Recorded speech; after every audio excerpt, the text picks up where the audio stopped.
Alright, so kumusta mga kaibigan? Well, it's me, Teacher Kevin PH, and we're back with another video.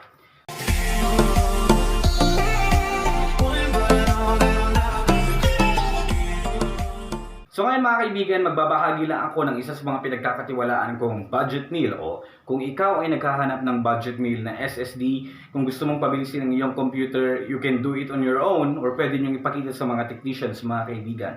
And syempre, iba't ibang mga technician, meron tayong kanya-kanyang tinatangkilik, nire-recommend ng mga brands.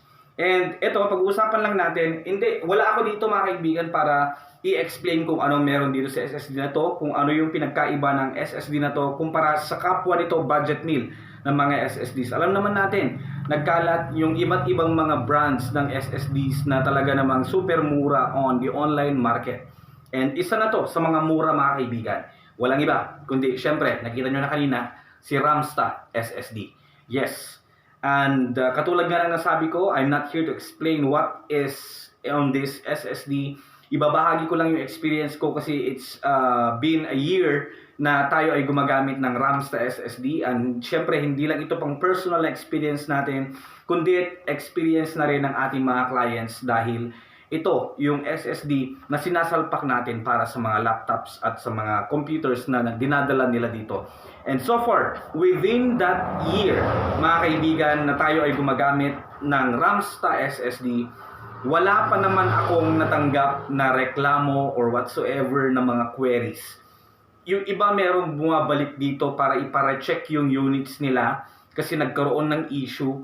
Pero upon checking ko, hindi naman SSD. Wala naman sa SSD ang problema. Kundi meron lang talagang ibang problem na nangyari sa kanilang computer. This is not a promotional video or whatsoever. This is not a paid advertisement. Parang kung naghahanap lang kayo ng idea, ito na yon. Ito na yung gusto kong ibahagi na about sa mga SSDs na mga budget meal. Okay? Actually, you can easily do this alone if how to install this one, how to install an operating system on it, at mag-install ng mga programs and softwares. So all in all mga kaibigan, mahigit isang taon na simula nung gumagamit, tumatangkilik tayo ng Ramsta. And so far, pang personal man, kung pang personal sa atin, yung mga ginagamit natin dito sa shop, wala pa namang problema. Okay? Kung ano yung performance niya noong bago pa lamang to, as is, ganun pa rin mga kaibigan, yung performance, to be honest. And sa mga clients naman natin, so far, with so many clients na pumunta sa atin at nilagyan natin ng Ramsta SSD, wala pa namang bumalik dito within that year na sinasabi ko na tayo ay nagsimulang gumamit, tumangkilik ng Ramsta SSD. Wala pa namang pumuntang mga clients dito. So ito, again, hindi ko i-explain kung anong meron dito kasi baka magkamali tayo. Siyempre, bawat manufacturer may kanya-kanya silang mga techniques and strategies or whatsoever. So baka magkamali lang tayo.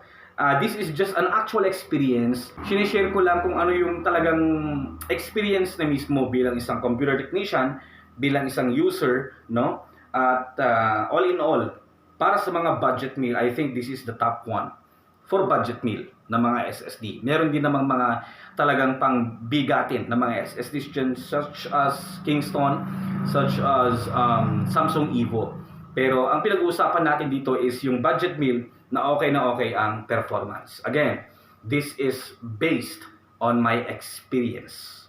Yun lang, para magkaroon lang kayo ng idea. Ramsta SSD.